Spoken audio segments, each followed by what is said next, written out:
We'll now take questions from the media. For media in the room, please come to join us at the microphone here. State your name and outlet, and the Premier will answer your question. Thank you. Good evening. Michelle Morton here with CBC. Can you tell me a bit more about the specifics in regards to medical care being sent up, if any additional? We're hearing about 25 people being sent for care related to serious and non-life-threatening injuries. What we can share right now is there were 25 individuals who were triaged for medical care, varying degrees of severity of injury. BC EHS will be providing an update this evening about more specifics related to care, where people are, and so on. Even to hearing over the past couple of weeks, we've heard about schools being threatened in Coquitlam, for example, in that area, and now hearing about this situation in Tumbler Ridge. What's your message to parents who might feel uneasy sending their kids to school right now? Well, I mean, it's hard to know what to say on a night like tonight. This is the kind of thing that feels like it happens in other places and not close to home in a way that that this feels for so many British Columbians and Canadians.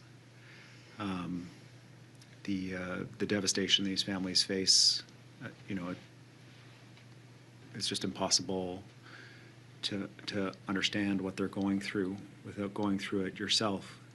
But I can say for myself, and I'm sure for many British Columbians, many Canadians, it makes us think about our kids' safety when they're going to school. We take it for granted. You go to school, you come home safe. And events like this give us pause about that safety that many Canadians have the privilege to enjoy across this country.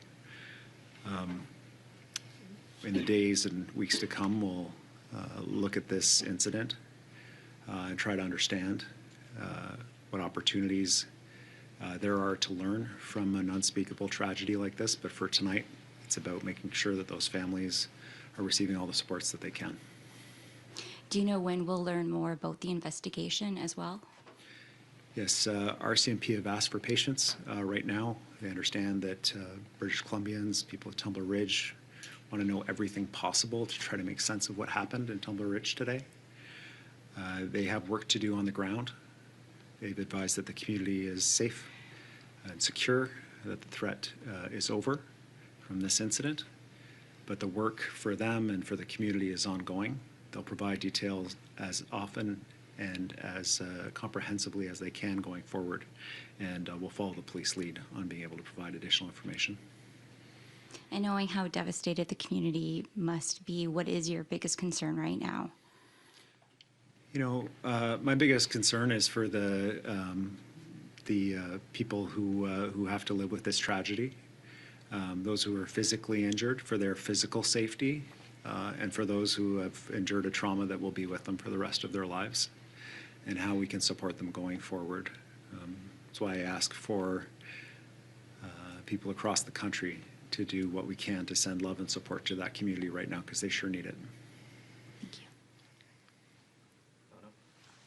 Thanks for taking my question. I'm a reporter from the Canadian Press. I wonder for Premier and Nina, do you know more details about the victims? Like, are they students? And will you and Nina travel to Tumbler Ridge in upcoming days to visit the families and the victims' families? Yes. Yes, I expect to be up to Tumbler Ridge as quickly as possible to visit the community and provide support however I can. Police advise at this point they're still reaching out to families, still reaching out to relatives, next of kin, and so at this point aren't able to share any details about those who have passed away, but I expect that we'll be hearing that information shortly from police. Thank you. And during your conversation with Prime Minister Carney, what did he say to you? Thank you. Well, the Prime Minister is certainly conveyed the grief and the devastation that he feels about what the people of Tumbler Ridge are facing. He is following this very closely, had received briefings from RCMP as well, and has offered any assistance that the federal government can offer to the province and supporting the people of Tumbler Ridge going forward. I was very grateful for his outreach. He reached out right away and his commitment to support British Columbians in this moment. Next, we'll head to the phone lines with Jordan Armstrong from Global News. Mr. Premier, thanks for your time. We know that rural health centers and emergency rooms are already stretched. What specifically is being done to ensure those healthcare providers who no doubt had to witness horrible things today are getting the relief and support they need? I had the opportunity to speak with Premier Smith in Alberta, who had offered assistance through healthcare in Alberta. Tumbler Ridge is close to the border, and a major regional healthcare center is there in Grand Prairie. And very grateful to the Albertans who offered to step up and provide support in this moment as well. BCEHS will be providing an update this evening about the supports for individuals who were injured and brought to healthcare facilities. But at this point, I've shared all that I can and all the information I have. Do you have a follow-up, Jordan? Thank you. And a question, if I may, for the Public Safety Minister. I'm hearing from sources the RCMP detachment in Tumbler Ridge is as small as 5 members. Can you confirm that? And also talk a bit more about the response of those frontline officers. I think you mentioned they were on the scene within 2 minutes. Thanks, Jordan. I'll pass it over to Nina. But I'd like to just thank the RCMP officers who responded. My understanding from Mr. McDonald is that they were on the scene within 2 minutes, and that fast response time to the school meant that what was already quite a devastating tragedy was prevented from being significantly worse. And as a police officer attending a shooting scene like that, you're putting yourself at risk to protect the lives of other people. And it's heroic work. And I am very grateful that the police responded so quickly and so fearlessly and executed their training to protect as many people as possible at the school today. I'll pass it over to Nina. Thank you for the question. And I'll add that this is a small, tight-knit community with a small RCMP detachment as well, who responded in 2 minutes, no doubt saving lives today. And just to again thank the responding officers for their courage, for their dedication, their professionalism. The RCMP has surged resources, and we will continue to work with the RCMP to ensure that they have all the resources that they need to carry out the investigation, which now begins now that the active threat has been rescinded. Justine Hunter, Globe and Mail. Hi, thank you. Do we know anything about the weapon that was involved? I don't have any information from RCMP about the weapon that was involved in this incident. Do you have a follow-up, Justine? I guess just if I know you don't have the details on the victims, but do we even have an age range? Do we have a sense of how many teachers, how many students involved?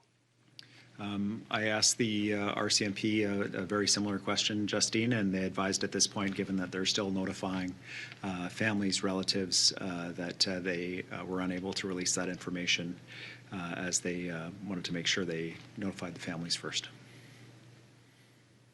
Next, we'll head to Trent Ernst from Tumbler Ridge Lines. Hi, this might be better targeted at BCEHS, but 12 hours ago, the biggest story here in Tumbler Ridge was the fact that there was no coverage in the emergency room after 5 o'clock. I'm assuming that in a situation like this, there is exceptional coverage, but do you know what's happening with that? Are they going to bring in additional doctors, or is it, just going to be shipping people off to Dawson Creek and Fort St. John? So the best information that we can share at this point is that BCEHS will be providing an update this evening about those 25 individuals who received various injuries, physical injuries today. I don't have any other information to share. The health center in Tumbler Ridge is a small center. We had offers of assistance from Alberta. I know that there were medical evacuation services made available, air ambulance and so on, but I don't have any details about any of that, and I would encourage you to wait for the EHS update. Trent, do you have a follow-up? No, I'm good, thanks. Okay. Next, we'll head to Cecilia Hua from City News. Hi there. Thanks for taking my question. For Minister Krieger, we heard that there was additional police response from neighboring communities as well. So if you can elaborate more on that. We heard there were police from Chetwynd and helicopter support as well. Yes, thank you. As I said, this is a small community with a small detachment, and again, grateful for the officers' quick response. And they were indeed supported by RCMP from surrounding communities, while the alert to shelter in place remained. And certainly during that time, ensuring the safety of all community members was the utmost priority. And now that that alert has come to an end, we'll continue to ensure that RCMP resources are made available to support the investigation. Cecilia, do you have a follow-up? Yes, local RCMP have not yet released the suspect's identity, but we're hearing from multiple people within the community that there seems to be a consensus of, who this might be. So I was wondering if you, in your conversation with the RCMP, if they plan on releasing that identity tonight or in the next few hours. I don't know what RCMP plans are about releasing the identity of the individual that is the suspected shooter in this incident. The RCMP will be providing that updated information as they can going forward. What they've asked for right now is patience. The community, the province, the country wants this information, needs this information to try to make sense of what happened. But I think everybody's focus right now is making sure that the families in Tumbler Ridge, the community, is looked after. That concludes tonight's event. Great. Thanks very much, everybody. Thanks for being here. Yeah, thank you.